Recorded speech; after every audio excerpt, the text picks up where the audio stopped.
outras estratégias que o pessoal tem utilizado, técnicas Certo. combinadas, para realmente garantir, né, a produtividade potencial ali, a produtividade atingível da cultura. Certo. Quando fala assim, nossa, o presidente liberou o maior número de agrotóxicos da história, por que não era liberado antes? Ou tem alguma restrição mais no sentido de toxicidade, não sei, de contaminação, vamos dizer assim, da lavoura? É tão ruim assim? Na verdade, não, né? Na verdade, a gente tem de desmistificar muita coisa, né?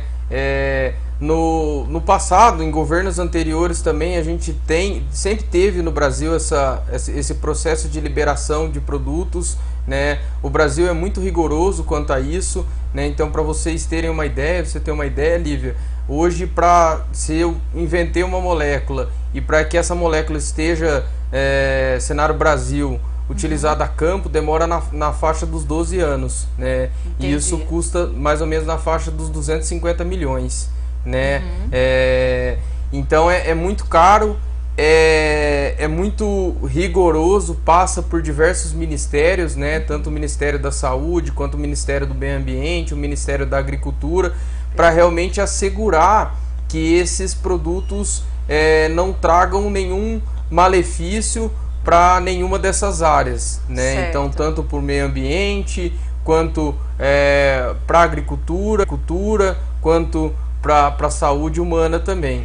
Então, assim, atualmente, né, nos dias atuais, a gente tem visto novas moléculas que apresentam uma segurança melhor, né, para o aplicador, né, para quem está aplicando, uma segurança do trabalho aliada a isso, né, que é muito importante também, para que a gente realmente não tenha problemas que podem levar a alguma coisa relacionada à saúde ou meio ambiente e tudo mais, né? Quando a gente fala defensivo e agrotóxico, a gente está falando da mesma coisa? Tem diferença entre eles? Sim, na verdade, ao meu ver, a diferença está muito na agressão em relação à palavra, né? Então a gente pode falar agroquímico, nós podemos falar defensivo agrícola e, como popularmente é conhecido, agrotóxico, né? Então, assim, sim, nós utilizamos produtos químicos, né? Por exemplo, vamos na farmácia, nós estamos indo numa drogaria ali comprar uma droga, né? Mas aí eu não falo, eu vou lá comprar um remédio e não uma droga,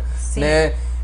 Tem aquele sinônimo que o remédio também pode ser uma determinada droga ali, né? Mas o que a gente, engenheiros agrônomos e profissionais que estão inseridos na área gostam de falar são defensivos agrícolas, agroquímicos, né? Mas muita gente fala agrotóxico, vou utilizar veneno na lavoura e tudo mais. Fica tipo um pejorativo, vamos dizer assim, Isso, né? Porque a palavra ela é feia, né? Agrotóxico. Parece que a gente já vai ser contaminado a partir do momento que pegar no produto, e não é isso. Exatamente, Lívia. Então, assim, o que cabe a nós, como técnicos, como agricultores, engenheiros agrônomos, é saber fazer o posicionamento em relação ao produto, Lívia. Então, assim, cada produto agroquímico, ele tem um tempo de carência, né? Então, esse tempo de carência é realmente o tempo que foi testado ali para aquele produto não deixar nenhum resíduo na planta, né? Então, nós como técnicos, agrônomos, produtores, temos de respeitar esse período de carência, certo, né? Às vezes a gente vê alguns produtos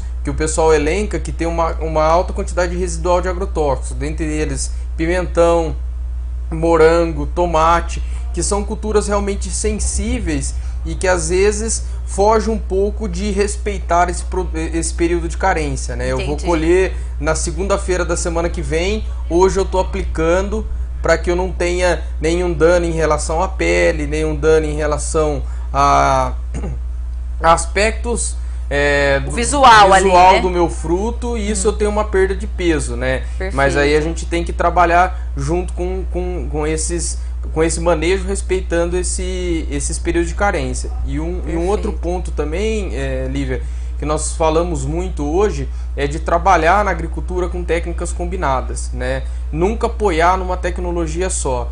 O que eu quero dizer com isso? Por exemplo, hoje nós temos materiais transgênicos, de milho, por exemplo, soja. Esses materiais transgênicos significa então que se eu plantar um material transgênico, eu não preciso mais aplicar inseticida, né? Porque aquele material apresenta uma resistência ou tolerância àquela determinada praga. Não, ao contrário disso, né? É mais uma tecnologia para dar um apoio ali naquela determinada lavoura. Entendi. Então eu tenho que trabalhar com técnicas combinadas. O que eu quero dizer com isso?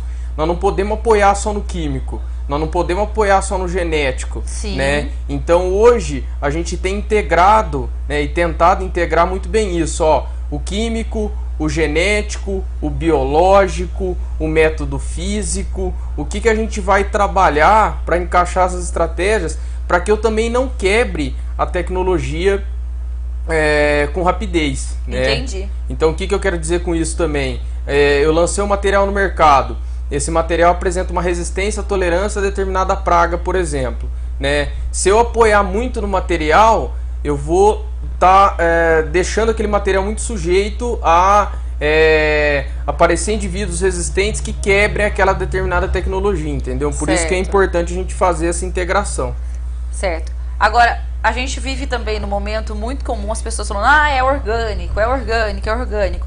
Primeiro de tudo, né, o que vem a fazer o produto ser orgânico? Porque é possível ter 100% sem plantar-se alguma coisa, ter um cultivo, uma produção, um zero de qualquer um desses defensivos? Sim, é possível sim. Existem segmentos dentro do mercado de empresas idôneas que trabalham realmente com isso. Existe muita coisa que não vendido como se promete também, né? O pessoal fala que é orgânico, mas em uma das etapas do processo ele utilizou algum defensivo agrícola, alguma coisa que fez aquilo não se tornar o orgânico que vende naquele determinado mercado, né? O grande problema do orgânico, ao meu ver, né, e a gente precisa adotar estratégias para que a gente consiga talvez aumentar esse mercado, que o orgânico hoje está destinado para o público AA da Vila Mariana, né? Então o que eu quero dizer com isso? É um produto que, devido ao seu processo ser mais complexo, porque se eu não utilizo defensivos químicos, eu tenho que utilizar outras estratégias, inimigos naturais, biológicos, que às vezes não tem a eficiência que os defensivos têm para conseguir realmente segurar aquela produtividade. E o grande problema de tudo isso é a escala também, Lívia. Então fica um produto que pega um determinado nicho de mercado, que pega uma fatia, um produto caro, né, e um produto acessível para uma porcentagem baixa da população. Mas é possível sim a gente produzir. Em larga escala, aí é uma outra questão, né? Entendi. Agora, um cenário que me vem na cabeça, né, que é inevitável, mas aí eu acho que não seja nessa questão do orgânico e do defensivo, é quando a gente vai, por exemplo, no mercado de São Paulo, no municipal, e a gente vê aquelas frutas assim, de revista, parece até de cera, de tão linda que elas são, né? Grandes, assim, nossa, como que é possível? Nesse caso específico, aí já são alimentos transgênicos que você falou aí, como que é essa questão? Tem uma mudança genética ali para dar esse ar, esse aspecto gostoso ali, né? Que a gente come com os olhos, vamos dizer assim, ou é o defensivo que também contribui para esse aspecto, que as pessoas falam, nossa, todo mundo também dá o exemplo da banana, né? A gente compra banana no mercado, ela tá linda, maravilhosa, põe dentro de casa, puf, parece que desligou ali a cor da banana e muda o cenário rapidinho. Essas questões, assim, são por causa de defensivos ou entra num outro papo pra gente trazer? É assim, Lívia, o que a gente tem fortalecido mais, e isso eu vou explicar o motivo, mas assim, a parte de o que a gente mais planta no Brasil hoje, o que a gente mais planta no mundo, é onde existe mais programas genéticos estabelecidos. O que eu quero dizer com isso? Por exemplo, soja hoje é uma moeda. Então o mercado da soja tem muita tecnologia envolvida, dentre elas a parte genética. Realmente dando suporte ali para surgimento de novos materiais, variedades cultivadas novas e tudo mais. O mercado das frutas, a grande responsabilidade dessa beleza toda, né, é realmente o manejo que o produtor faz, muitas das vezes com defensivo. A gente tem muitas frutas, por exemplo, que a gente não tem um programa genético para desenvolvimento de cultivares transgênicas ali, né, que faz com que ela tenha esse aspecto bonito. né? Esse aspecto bonito realmente é o manejo do produtor, não só com defensivo, mas com tudo, né? Por que a gente fala, por exemplo, que às vezes as frutas produzidas no Nordeste são muito bonitas? Porque tem a parte de defensivo, só que como a gente consegue um controle climático muito melhor, a gente consegue fazer com que tenha um déficit hídrico no momento que é importante para a planta, que na fase da colheita não tenha a formação de um microclima favorável ali, por exemplo, para desenvolvimento de algumas doenças fúngicas, bacterianas, que causam esse aspecto do fruto não estar tão bonito, né? Então tem todo um condicionamento, uma estratégia envolvida nisso. Entendi. Então a gente não precisa ficar com medo também dessas frutas bonitas, né? Porque elas são muito vistosas. A gente não precisa ficar com medo nem das frutas bonitas, nem que não tem um programa genético, nem das feias e nem nos materiais transgênicos também, né? Então muitas pesquisas vêm mostrando para nós que na verdade o que a gente tem buscado com esses materiais e o que a gente tem conseguido no Brasil é produzir mais na mesma quantidade de área, né, ou aumentando a proporção de área muito menor do que a gente tem um aumento da produção, né? A soja é um exemplo disso, o milho é um exemplo disso, né? Então que a gente tem desenvolvido estratégias para realmente conseguir produzir mais. Porque até como a gente já falou, a gente vem de uma China crescendo muito, a gente vem de uma África crescendo muito. E que a gente vai precisar de estratégias para conseguir alimentar todo mundo, né? Com certeza. Destaques, além do noticiário, que a gente acabou de falar, do noticiário, que eu tenho dois destaques rápidos, né? Segundo alguns dados, até da Conab, que faz o levantamento de safra, né? Nós temos previsões de recorde para a produção na parte de grãos para esse ano, né? Alguns dados até mostraram que no ano passado a participação do agronegócio em relação ao PIB aumentou, né, para 26%.